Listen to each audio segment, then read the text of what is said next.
예, 안녕하세요. 예, 김상훈입니다.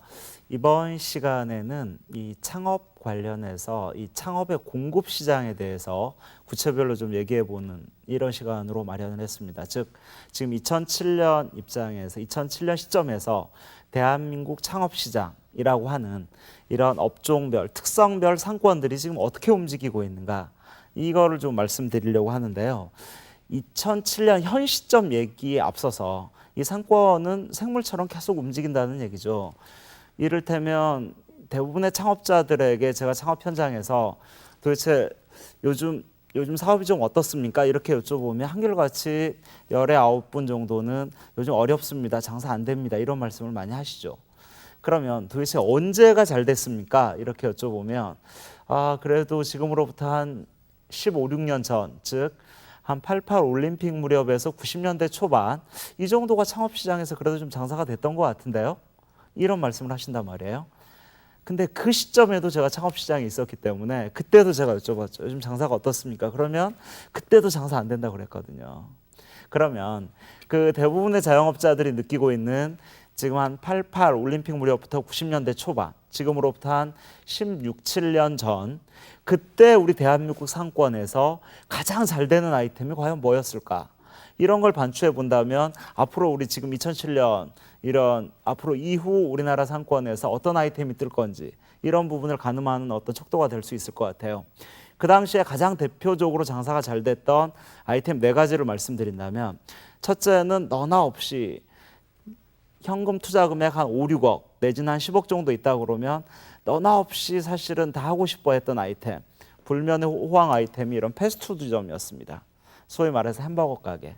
그 당시에 어느 지역이나 가장 좋은 입지에 1, 2층 실면적 기본적으로 이런 최소한 5, 60평 이상 이런 대형 매장을 중심으로 해서 대형 패스트푸드점이 상당히 많이 이렇게 생겨났고 어느 지역에서나 상권의 중심은 이런 대형 패스트푸드점이 자리를 잡고 있었습니다. 근데 이러한 패스트푸드점 두 번째로 잘 됐던 아이템은 커피 전문점이었습니다. 그 당시 커피는 사실은 이런 그 다방 커피, 즉 인스턴트 커피 시대가 종료가 되면서 이런 원두 커피 시대가 처음 열렸던 시대입니다. 세 번째로 잘 됐던 아이템은 호프집. 하나 없이 그러니까 정통 독일식 호프에서 이런 대형 매장에 정통 독일식 이런 호프를 먹는 이런 사진 이렇게 쫙 실사로 붙여놓고 전체적으로 이렇게 어느 상권이나 그냥 부담 없이 안정업종으로 자리를 잡았던 이런 외식업과 또 하나 외식업과 상반되는 개념으로 이런 판매업 중에서 최고의 이런 호황 아이템 중에 하나는 중저가 캐주얼 의류점이었습니다. 그 당시 요즘 이랜드로 대변되는 이런 중저가 이런 캐주얼 의류 브랜드가 전국 상권에 이렇게 쫙 이렇게 퍼져 있었던, 그래서 음식업과 의류업이 상당히 잘 됐던 이런 시대였습니다만 10여 년이라는 세월이 흐르면서 시장 완전 달라졌습니다. 첫 번째 말씀드렸던 이 패스트푸드점 같은 경우는 그 당시에 88 올림픽과 함께 외국산 라이센스 브랜드들이 밀물듯이 들어왔죠. 이런 사실 79년 롯데리아에서부터 시작된 이런 패스트푸드점이 80년대 후반 맥도날드, 하디스, 웬디스, 온갖 파파이스 이런 수많은 이 그 패스트푸드의 전성기를 구가를 하다가 사실은 이렇게 너나 없이 나도 한 현금 어느 정도 되면 패스트푸드점 하고 싶다. 그 당시에 한 10억 정도 들인 패스트푸드점이 투자자 입장에서 순이익이 한 최소한 1,500, 2,000 정도의 순이익은 남겼던 그런 어떤 아이템이 패스트푸드점이었습니다. 하지만 지금 15, 16년이 지난 지금 시점에서 패스트푸드점은 어떻습니까? 상권에서 본다면 상당히 어려운, 어떻게 보면 좀 심하게 표현을 하자면 아사 직전인 이런 상황인 것 같아요. 가장 근본적인 이유는 2000년 이후에 이런 소비 트렌드가 변한 거죠. 너나 없이 최대 소비 트렌드로 대두됐던 이런 웰빙 트렌드의 최대 희생양이 어떻게 보면 햄버거 가게였죠. 햄버거 가게는 햄버거 비만 살 이런 차원으로 인해서 사실은 요즘은 아무리 웰빙 버거가 나오고 업그레이드된 버거를 시도를 함에도 불구하고 똑같은 햄버거 가게 비만 살이야. 그래서 이렇게 햄버거 가게들이 요즘 상당히 좀 폐점이 늘고 있는 그런 추세죠. 두 번째 커피 같은 경우도 그 당시에 원두 커피 시장이 열리기 시작하면서 커피의 오리지널 맛은 이런 원두 커피야.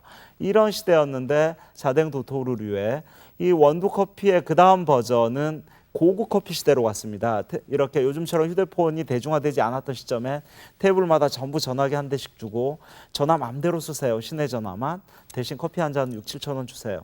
이랬던 고급 커피, 그리고 고급 패브릭 소파에다가 아주 이렇게 고급스러운 커피 전문점을 구가했던 이러한 아이템은 97년 말 IMF와 함께 이런 시설 경쟁력을 무기로 내세웠던 아이템은 바로 이렇게 금방 곤두박질 치고 말죠. 그리고 2000년 이후에 커피 쪽은 오리지널 에스프레소 시장, 이런 정통 소위 말해서 이런 그 에스프레소 시장으로 바뀌면서 이런 대형 컨셉과 테이크아웃류의 소형 컨셉으로 지금 나눠지고 있는 이런 상황이고요. 세 번째 말씀드렸던 호프 같은 경우는 이런 질적 차별화를 내세우는 뭐 이런 하우스비어 같은 이런 류가 출연했는가 하면, 최근에는 서비스의 차별화를 내세우는 이런 다양한 이런 서비스를 주목으로 영업을 하는 이런 호프집도 여전히 있습니다. 네 번째 호황 아이템이었던 이런 중저가 캐주얼 의류점 역시 공급 시장의 변화, 이 시장의 변화로 인해서 지금은 상권에서 존재를 찾아보기가 상당히 힘들죠. 뭐 요즘 가장 큰 이유는 이런 도소매업 내지는 이런 중저가 캐주얼 의류점의 몰락은 뭐 여러분들이 뭐 너무나 잘 알 수 있을 겁니다. 가장 큰 이유가 뭐 TV만 켜면 나오는 홈쇼핑 시장, 뭐 전자상거래 시장, 그다음에 뭐 동대문 같은 이런 대형 패션 특구 같은 게 계속 지정이 되면서 이제는 이런 상권에서 10평 뭐 이런 소형 옷가게들이 생각만큼 장사가 안 되는 그런 게 현실인 것 같습니다. 즉 이런 상권은 계속 이렇게 한때 어떤 아이템이 잘 됐다고 해서 어떤 브랜드가 뜬다고 해서 그 브랜드가 앞으로 10년 갈 것이다. 절대 이러지는 않는다는 거죠. 항상 이렇게 생물처럼 움직인다는 거. 이 상권 내에서 요즘 특히 외식업을 많이 할 수밖에 없고, 너나 없이 창업광장에서도 외식업 창업광장가 가장 많은 이유가 있죠. 이를테면 가장 큰 이유는 요즘도 물론 나는 먹는 장사는 정말 힘들어서 싫어. 그냥 예쁜 깨끗한 옷 장사하고 싶어. 액세서리 하고 싶어. 아니면 뭐 이런 번듯한 요즘 아웃도어 매장이라도 하나 하고 싶어. 이런 브랜드 판매점을 하나 하려면 총 투자 금액으로 본다고 그러면 서울 수도권 기준으로 보면 최소한 2, 3억 이상은 다 있어야지 웬만한 브랜드를 할 수 있습니다. 근데 저희 같은 컨설팅 회사를 찾아오는 사람들의 창업 자금 볼륨을 보면 한 1억에서 2억 이내 미만, 이 정도 수요가 제일 많습니다. 이 정도 자금으로는 내가 번듯한 브랜드를 하려고 해도 자금 때문에 쉽지가 않죠. 그나마 외식업 같은 경우는 이 정도 자금으로 가능하다는 한 아이템이 상당히 많이 있고, 특히나 요즘 이 인터넷 전자상거래, 인터넷 시대가 어느 정도 정착되면서 인터넷이 아무리 발달된다고 하더라도 사실은 음식 관련해서는 어느 곳에 가면 뭐 자유로 끝에 가면 어떤 음식점이 있는데 그 집 참 맛있습니다. 이런 얘기밖에 못하는 게 인터넷이죠. 길라잡이 역할을 해주는 게 인터넷이라는 얘기죠. 아니면 뭐 어디 피자 브랜드에 가서 이런 피자 주문 정도 하는 역할을 할 수 있겠죠. 때문에 나의 의지와 무관하게 외식업 쪽으로 많이 노크를 할 수밖에 없는 이러한 창업 현실을 좀 잘 아셔야 될 것 같고요. 최근에 외식업도 이런 다양한 좀 제대로 된 이런 프랜차이즈 아이템들이 속속 이렇게 나오는가 하면 꼭 프랜차이즈가 아니라도 독립 매장으로서 좀 이렇게 안정적으로 이렇게 그 지역에서 경쟁 우위를 점하려고 하는 이런 매장들도 계속 늘어나고 있는 추세입니다. 그리고 어떤 외식업 최근의 트렌드 중에 하나는 이런 대형화 추세 내지는 뭐 이런 전문화 추세도 지금까지 창업시장의 대표적인 트렌드 중에 하나였습니다만, 이런 대형화 전문화만이 능사는 아니다. 오히려 소형화와 다양화 측면도 상당히 그런 포인트를 공략하면서 다양한 이런 아이템들도 많이 늘어나고 있는 이런 상황이라고 할 수 있습니다. 그래서 이러한 외식 트렌드 내지는 전체적인 이런 상권의 흐름을 보면서 구체적인 상권 얘기를 한번 해보고 싶은데요. 그러면 사실은 일반 창업자들이 창업을 할 때 도대체 어디 가서 할 것인가? 이게 바로 상권이죠. 뭐 상권에는 뭐 주택가 상권, 오피스 상권, 대학가 상권, 유흥가 상권 뭐 여러 가지가 있습니다만, 첫째 주택가 상권 얘기부터 한번 해보죠. 사실은 주택가 상권은 예전에는 창업시장에서 그렇게 썩 두각을 나타내지 못했습니다. 근데 요즘 창업시장이 아니라 부동산 시장을 놓고 보더라도 요즘 상가 중에서 가장 안정 투자의 대표적인 상가는 아파트 상가 아닙니까? 사실은 아파트 상가. 안정성이라는 차원에서 아파트 상가가 상당히 인기를 누리는 이유죠. 그래서 요즘 상권 같은 경우도 오히려 주택가 상권이 상당히 상승가를 기록하고 있습니다. 가장 큰 원인은 우리 2000년 이후에 이제 최근에 이런 주 5일제 근무가 이제 일반화되면서 사실은 주 5일제, 즉 토요일, 일요일 집에 있는 시간이 많아지고 아빠들이 이 가정에 머무는 시간이 많아지면서 오히려 이런 주거 밀집도, 즉 주택가와 가까이 있는 상권들이 상당히 이렇게 빛을 발하는 때문에 어떻게 보면 주 5일제 근무의 최대 수혜 상권이 이런 주택가 상권이 아닌가 하는 생각이 들고요. 그러다 보니까 주택가 상권에서 가장 주 수요층은 누구겠습니까? 말이 필요 없이 주부죠, 주부층. 주부와 가족 단위. 이런 주부와 가족 단위를 대상으로 하는 다양한 아이템들이 요즘 상당히 각광을 받고 있습니다. 그러다 보니까 주부들이 가장 관심 있는 것, 비싸지 않으면서 분위기 있으면서 다이어트에도 도움이 되면서 그러면서 좀 만족도가 높은 이런 아이템 없을까요? 즉 음식점, 외식시장에서도 그런 측면에서 이런 주택가 상권의 최대 창업 포인트 중에 하나는 첫째, 객단가가 10,000원이 넘지 않아야 됩니다. 즉 비싼 음식점이 잘 먹히지 않는다는 거죠. 즉 최근에 예를 들어서 뭐 샤브샤브집 이런 데 보면 저녁에는 8,000원을 팔지만 점심에는 6,000원을 팔죠. 그래서 뭐 개 모임, 뭐 초등학교 학부형 모임, 뭐 스포츠센터 모임 이렇게 가더라도 점심 먹고 맥주 한 잔 짠 먹는다고 하더라도 1인당 10,000원이 넘지 않은, 또 주부들은 다 n분의 1로 이렇게 딱 나눠서 내지 않습니까? 그래서 이런 1인당 10,000원이 넘지 않는 이러한 컨셉으로 주택가의 틈새를 공략하는 이런 컨셉, 그리고 시설이 좋아야 되고 뭐 이런 거는 기본이겠죠. 그리고 주택가 상권에서 특히 간과할 수 없는 게 아이들이죠. 아이들. 사실은 주부와 아이들. 그래서 이런 아이들의 눈높이를 공략할 수 있는 포인트도 아주 중요합니다. 이를테면 주택가 상권에서 아이들이 밥 먹고 놀 수 있도록 어떤 것 같은 경우는 한 층 전체를 아이들로 놀이터로 꾸미는 경우도 있죠. 뭐 지하나 3층을 놀이터로 꾸미고 필요하다면 거기다가 CCTV 다 설치해두고 이렇게 아이 돌보는 친구 하나 딱 붙여놓고 음식을 먹으면서도 아이들 노는 것을 직접 볼 수 있는, 심지어는 뭐 이런 트램블링, 이렇게 덤블링 같은 것도 설치해 놓고 아이들이 무료로 이렇게 가서 탈 수 있는 이러한 포인트가 어떻게 보면 주택가 상권에서 정말 그 어떤 창업을 하든지 이렇게 반드시 이렇게 좀 신경을 써야 될 부분이라는 생각이 들고요. 두 번째는 오피스 상권인데요. 아까 주택가 상권에 상반되는 개념으로 생각하면 됩니다. 주택가 상권은 아까 토요일, 일요일은 배장사가 될 수 있을 정도로 잘 되는 반면 창업자 입장에서 본다면 사실은 요즘 중요한 건 창업자의 웰빙 지수도 상당히 중요합니다. 근데 주택가 상권에 창업하시는 분들 보면 뭐 지금 창업한 지 몇 년이 됐는데 지금 제대로 일요일 날 쉬어본 적이 없습니다. 이런 경우가 상당히 많죠. 그런 어떤 어려움을 단번에 해소할 수 있는 상권이 사실은 오피스 상권입니다. 오피스 상권은 일요일에 문 닫는 경우가 많죠. 오피스 상권이 사실은 지금으로부터 한 5, 6년 전만 하더라도 오피스 상권의 평균 영업 일수를 보통 한 26일로 봤습니다. 그래서 일요일 한 4일 정도만 빼고 평균 하루에 한 100만 원 정도 판다면 월 매출 한 2,500, 600 정도. 근데 최근에는 이런 오피스 상권의 평균 영업 일수는 한 22일에서 23일 정도입니다. 왜냐 그러면 요즘 5일제 근무 때문에 금요일 저녁부터 장사가 안 됩니다. 사실은. 그래서 월화수목하고 금요일 점심, 저녁에는 다 가니까 생각만큼 이런 오피스 상권이 예전만큼 장사가 안 되는 경우가 있죠. 하지만 반대되는 개념에서 본다면 남들 일할 때 일하고 쉴 때는 쉬겠다. 나 조금 많이 안 벌어도 사람답게 살고 싶다. 뭐 이런 차원에서 본다면 이런 주택가, 이런 오피스 상권도 오히려 창업자형의 어떤 웰빙 지수를 어떤 그 충족시키는 차원에서는 아마 충분히 이렇게 관심을 가져볼 만합니다. 특히나 이런 매일 주말에는 쉬는 몇십 년 동안 직장 생활을 해오셨던 분들은 처음 창업을 하면 가장 힘든 경우가 일요일도 못 쉰다는 걸 상당히 어려워하시거든요. 사실은. 때문에 오피스 상권 같은 경우는 일할 때 일하고 일요일은 아예 문 닫고 토요일도 밤만 영업하고 이런 측면이 오히려 이렇게 창업에 대해서 오랫동안 잔뼈가 굵지 않은 이런 초보 창업자들도 한번 접근해 볼 수 있는 이런 측면이 있고요. 최근에 오피스 상권의 주요 트렌드라면 사실 오피스 상권 직장인이 주 수요층인데 직장인 상권에서는 말이 필요 없이 외식업이라면 식사와 주류 를 같이 하는 컨셉이죠. 식사라고 그러면 점심 식사고 주류라고 그러면 저녁인데요. 최근 트렌드는 이런 식사 쪽에서 점심뿐만 아니라 아침 식사까지 노리는 아이템들이 많이 나오고 있다는 거죠.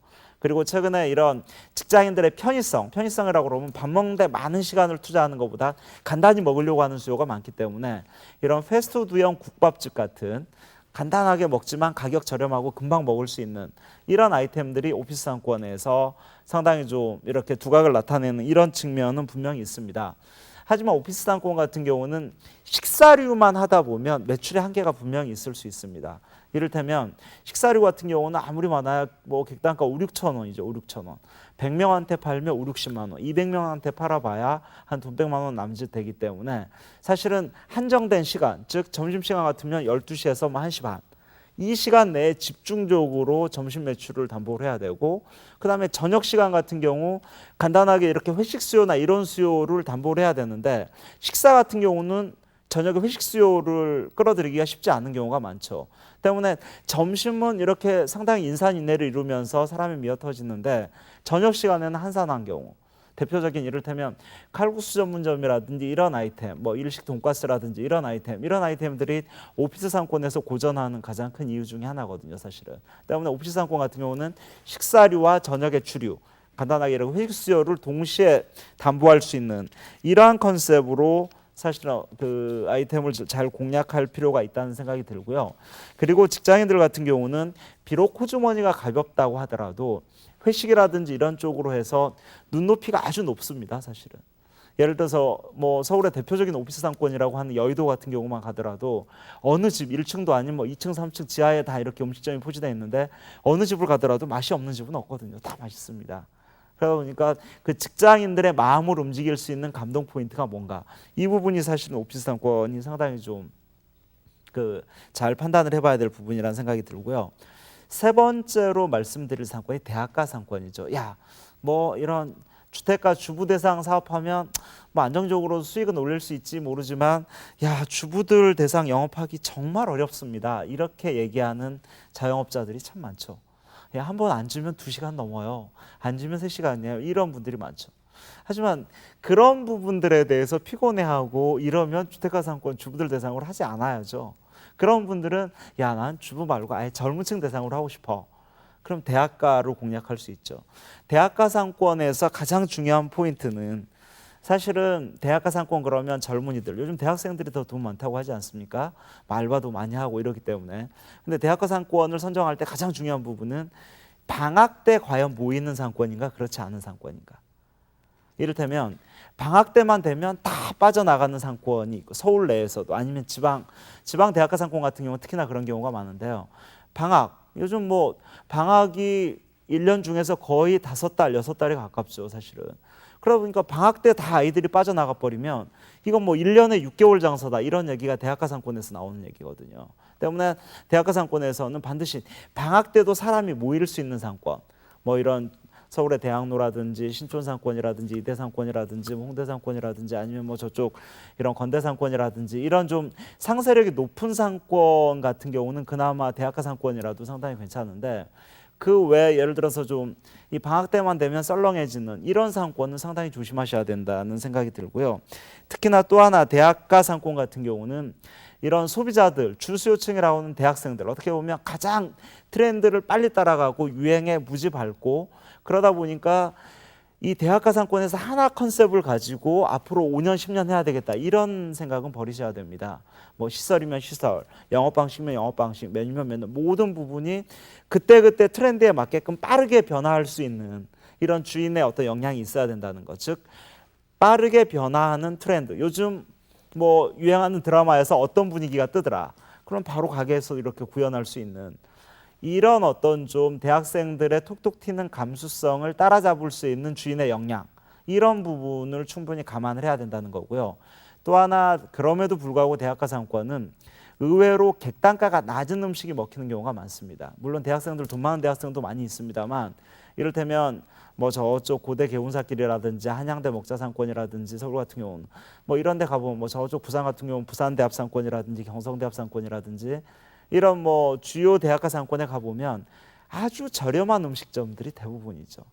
그래서 어떻게 보면 대학가 상권의 외식업 포인트는 싸야 한다, 양만 해야 된다, 그러면서 친절해야 된다, 뭐 이런 부분이 항상 수반이 돼야 되기 때문에 어떤 퀄리티가 첫째가 아닌, 퀄리티가 비록 좀 둘째라도 일단 양 많고 분위기 좋고 양 많고 그러면서 저렴한 이런 경우가 있죠. 그래서 요즘 뭐 호프집 가끔 가보면 아무거나 이런 사실은 메뉴도 대학가 상권에서 다시 나온 메뉴거든요. 어떻게 보면 아무거나 온갖 이 떡 벌어지게 한 상 딱 사려주면서도 뭐 키케바 2만 원이 넘지 않는 15,000원 이 정도 하는 이런 것들이 다 대학가 상권에서 나왔던 이런 컨셉이라고 볼 수 있죠.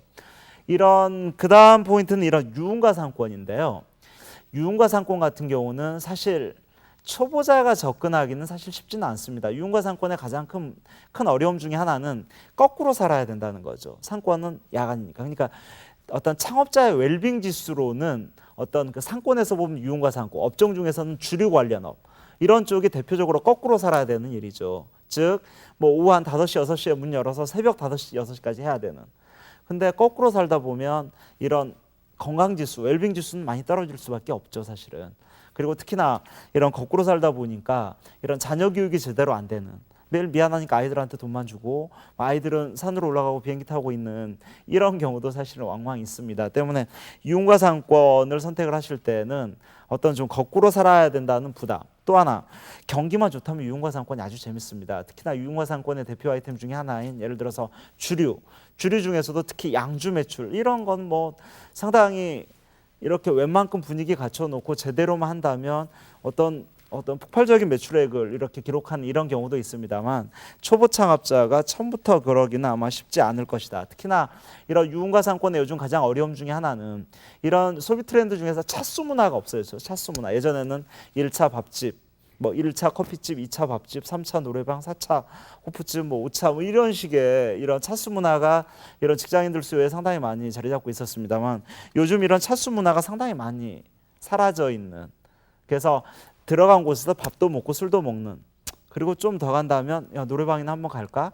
뭐 이런 분위기가 요즘 2007년 대한민국 어떤 소비자들의 그런 눈높이가 아닌가 하는 생각이 들고요. 그러면 가장 좋은 상권은 뭔가라고 봤을 때 저는 이런 그 직장인만 있는 오피스 상권, 아니면 주택가만 있는 주택가 상권, 즉 주부들만 있는 이런 주택가 상권 이런 경우보다는 이런 가운데는 이를테면 지하철역 정도 하나 끼고 있고, 즉 역사 상권이 되죠. 역을 중심으로 상업지역이 형성이 되고 상업지역에는 대형 오피스텔이 있어서 직장인 수요도 좀 있고, 배후에는 대단히 아파트 단지라든지 주택가가 밀집해 있어서 주거 밀집도까지 있는 이러한 어떤 그 복합 상권이 어떻게 보면 가장 좋은 상권일 수 있습니다. 즉 이런 뭐 주택가 상권, 주택가 상권의 주부나 가족 단위 수요, 주민층 수요도 항상 있고, 특히 주택가 상권 같은 경우는 아파트만 있는 상권이냐 재래식 주택가하고 같이 있는 상권이냐 이런 차원을 볼 수 있는데, 상권에서 본다면 아파트만 있는 상권보다는 재래식 주택가가 같이 혼자한 상권이 훨씬 좋은 상권입니다. 때문에 이런 복합 상권이라는 차원에서 주택가와 오피스, 역세, 유흥 상권까지 같은 모든 기능이 갖춰진 상권, 이런 상권이 의외로 많이 있습니다. 잘 찾아보면. 그래서 이를테면 뭐 분당의 순회역 상권, 뭐 저쪽 평촌의 평촌역 상권, 뭐 이런 부분들이 어떤 그런 직장인 수요와 역세 상권, 그 다음에 동시에 이런 주민층 수요까지 같이 이렇게 끌어들일 수 있는 이런 상권이 아닌가 생각이 들고요. 뭐 이를테면 마포 공덕 상권, 이런 상권 같은 경우도 배후의 주택가와 지하철역, 오피스가 같이 만나는 이런 대표적인 상권이 아닌가 하는 생각이 듭니다. 그래서 이런 복합 상권 쪽으로 눈을 돌려보는 것도 상당히 좀 괜찮을 것 같습니다 하는 생각이 들고요. 동시에 이 복합 상권에서 조심해야 될 것은 이렇게 다양한 수요층이 몰려 있기 때문에 자연적으로 상세력이 높고, 그러다 보니까 고정 투자 비용이 많아질 수밖에 없죠. 즉 점포 임대료도 비싸고, 심지어는 뭐 이렇게 보증금, 권리금 비용도 상당히 비싸고 이런 경우가 상당히 많다는 거죠. 때문에 창업을 하실 때는 아무리 상세력이 높은 상권이라고 하더라도 궁극적으로는 투자 대비 수익성, 즉 경제성을 판단해 보고 이렇게 상권 내지는 입지, 점포를 정하는 게 가장 중요한 게 아닌가 하는 생각이 듭니다. 정리를 하자면 상권이라는 것은 사실은 이 아이템, 즉 나무를 보는 관점이 아니고 숲을 보는 관점입니다. 그래서 전체적인 숲이 어떻게 어우러지느냐, 나 혼자만 예쁘다고 해서 그 상권이 살아나는 건 아니거든요. 그래서 이렇게 숲을 보는 안목으로 창업을 접근할 필요가 있습니다. 동시에 상권이라는 것은 꼭 전문가만이 분석하는 게 아니고 당장 우리 집 앞에 있는 상권부터 잘 되는 사람과 못 되는 사람을 좀 잘 파악을 해보면서 이런 상권을 분석하면서 그 안에서 아이템 선정해서 이런 창업의 준비를 시작하는 게 어떻게 보면 창업 시장에서 실패율을 줄이는 방법이 아닐까 하는 생각이 듭니다. 예, 마치도록 하겠습니다. 감사합니다.